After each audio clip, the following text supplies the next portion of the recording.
One might wonder, why would any of us who works hard all day long fight our way through traffic just for the privilege of sitting in a car in a drive-thru to pay for bad food? Not on this show.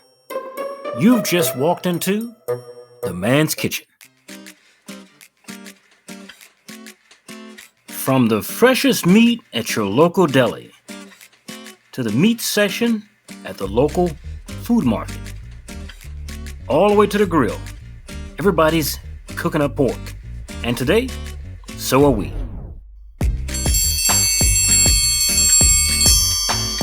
Hey guys, welcome to the man's kitchen.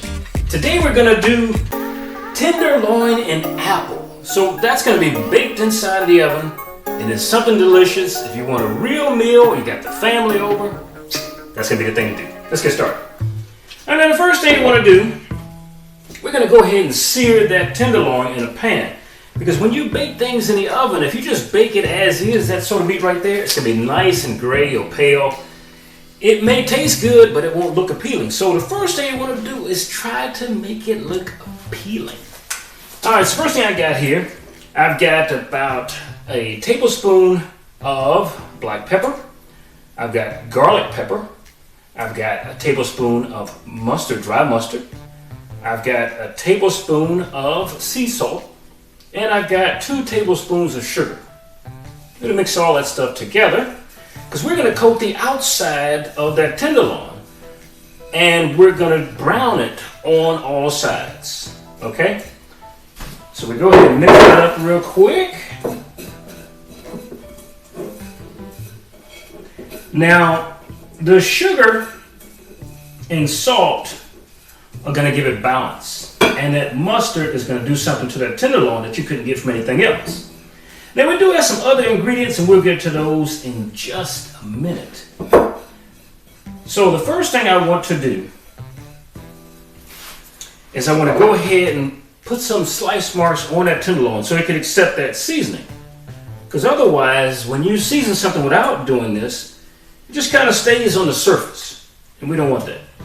So I made some little slice marks there to accept the seasoning, not too deep. And that was on the meat side. This is on the fat side the same way. You may have to go a little bit deeper for the fat.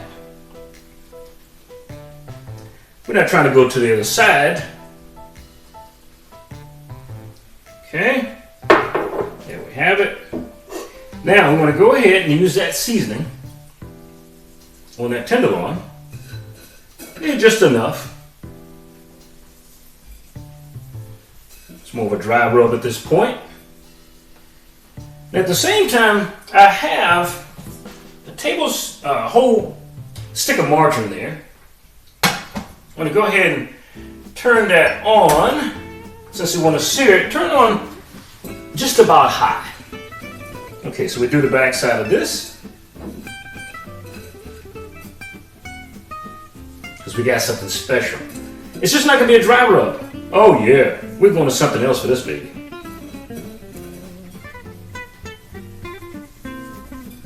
She's almost ready.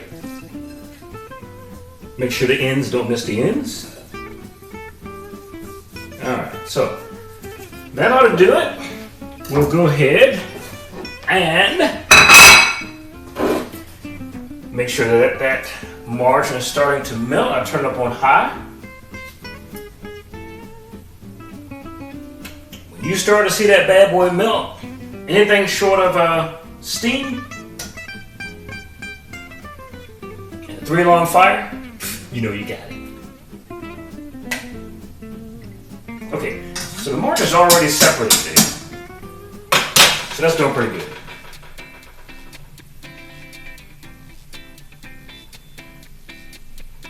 Now I need that hot because we're just trying to sear it. We're not trying to do the entire cooking on top of the oven. It's going to be done in the oven. So we're going to move to our other ingredients that we're going to line this baking Pyrex dish with. We'll tell you about those in just a minute. Okay, so the heat is warm enough. So I'm going to go ahead, put that meat in there. You can hear it sizzling. And after that meat is nice and seared, we're gonna add a sauce to it. So I've got about 4 tablespoons of soy sauce in there and about 2 tablespoons of ketchup. And the ketchup is gonna give us a little bit of tang, and the soy sauce is gonna go ahead and make that meat just pop.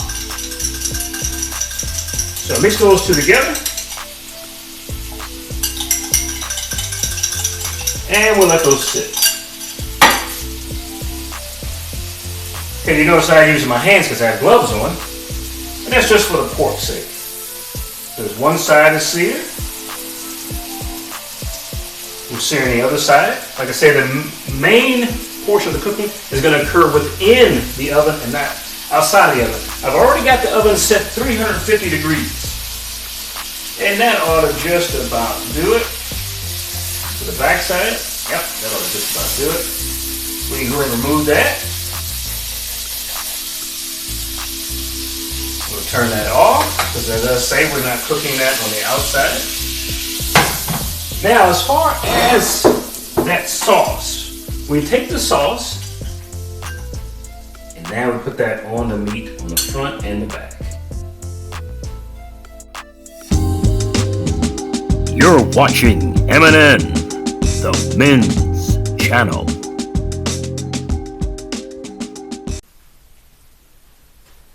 Anybody out there that think that this is not going to taste good? Okay, so turn it on the back. Do the same.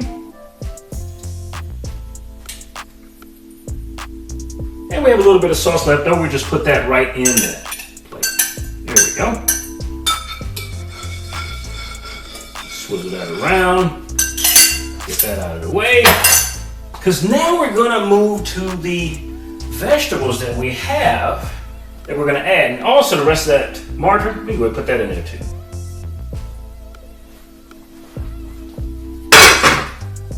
Alright, so let's get to it. We want to line the bottom of the pan with the ingredients that it's going to just about stew in the oven with. So you have your meat. You heard of potatoes? That's what we're going to do. But first we're going to line it with the apples. I told you a minute ago, this is going to be tenderloin with apples. So I'll pre-slice some green, medium-sized apples. We'll go ahead and lay those out at the bottom. See, those are the green apples. We'll lay that out at the bottom. Centric circle. Or just in a circle. And that will just let the meat rest on top of that instead of just a pan. That apple is going to give it a sweet flavor. We can go ahead and go up the sides a little bit with the rest of it. You don't have to cover the entire dish. If you have a flat dish at the house, that's fine. As long as it's oven resistant, something like a Pyrex, which is nothing more than like a glass or porcelain style dish. Okay, so there's the apple. And what we want to do next is we want to take the meat with the fat side down. And we're going to put that on top of those apples. Okay, we get rid of that dish. Ooh, that was loud, right? Alright, so now we're going to take some carrots. And we'll go ahead and put some carrots around that. Now those carrots and apples, they're going to cook slowly with that meat. The one thing about any beef or pork or whatever you're trying to do, it takes about the same time as a vegetable to cook. So you don't have to worry about that. Okay, so those are carrots. Now let's go to the onions. Ooh, you can't cook a good oven meat without onions, right? So I pre-sliced some red onions. Now, typically the color of the onion looks purple, but they're called red onions. Okay, and some big circles. I didn't chop them up, I just sliced them in half. That way you get those circles. Okay, so you want enough to flavor. We don't want onion stew. Okay, so that's about enough to flavor. And now we're going to add some potatoes. Alright, so we go ahead, I have the potatoes there that I pre-diced some pretty big chunks. And what I'm going to do is I'm going to go ahead and drain the water off. I put water on top of those potatoes to prevent them from browning. You could do that. You can do a little bit of lemon water. It's up to you.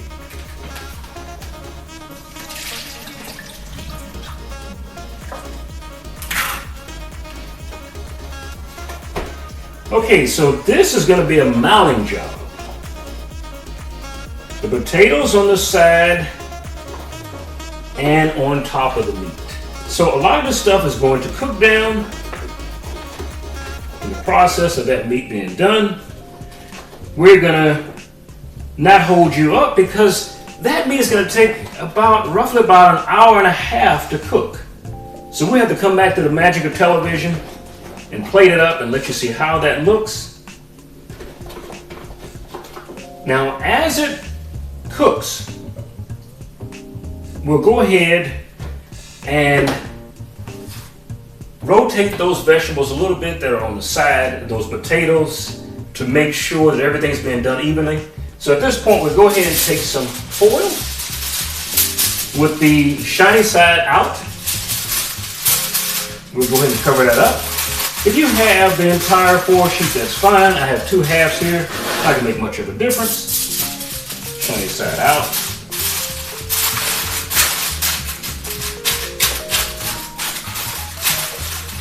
Gonna put a couple of holes in that because we don't want to make a stew. We want that steam to escape. That way the water's not soggy. The meat won't be soggy. We want the water to be soggy. The meat won't be soggy. The potatoes and everything will do good.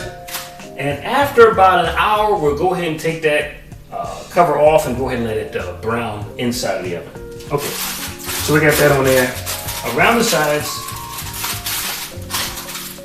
we go ahead and open the oven. We want to put it about 3/5 way to the top. Go. It's on 350. We'll go ahead and let that go for about an hour. We'll come back. We'll take that covering off. We'll let it continue to cook. So stick around. We'll be back in a minute through the magic of television, and then we'll let you see how that looks. And then you can try this at home. Pork tenderloin with apples. We'll be right back. You're watching MNN, the men's channel. Okay, we're back. And through the magic of television, everything is done. Now, I took the lid off like I told you after an hour. I let it go an additional half an hour to go ahead and finish and brown. Then I allowed it to cool. So it's been sitting here cooling for just a little bit. I could actually pick it up with my hands because the Pyrex doesn't hold heat on the outside as much. Looks nice, right? Okay, so now what we want to do, we want to carve up the meat. To do that, I first want to separate the potatoes out from the top. I'm going to move that to a separate plate. Separado. There we go. Move it just enough to get to the meat. Alright, now that I get to the meat, go ahead and put that on the chopping board. I'm going to chop off a couple of slices. Boy, does that look good. You can even see apple slices on the backside. Oh, that's juicy. Alrighty. So we're going to cut some slices off. Oh, look at that. Look at that. Oh, that's good.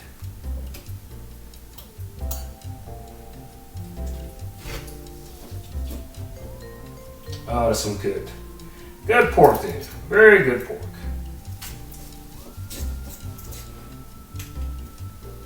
So I'll cut one for sampling.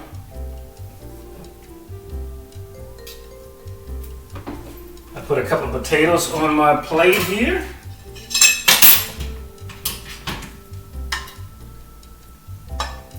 Sauce, put a little bit of meat on there.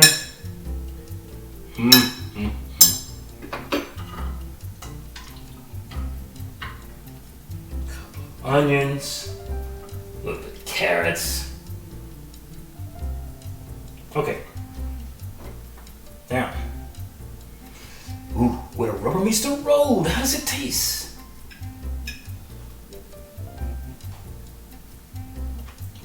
Oh God, it's good.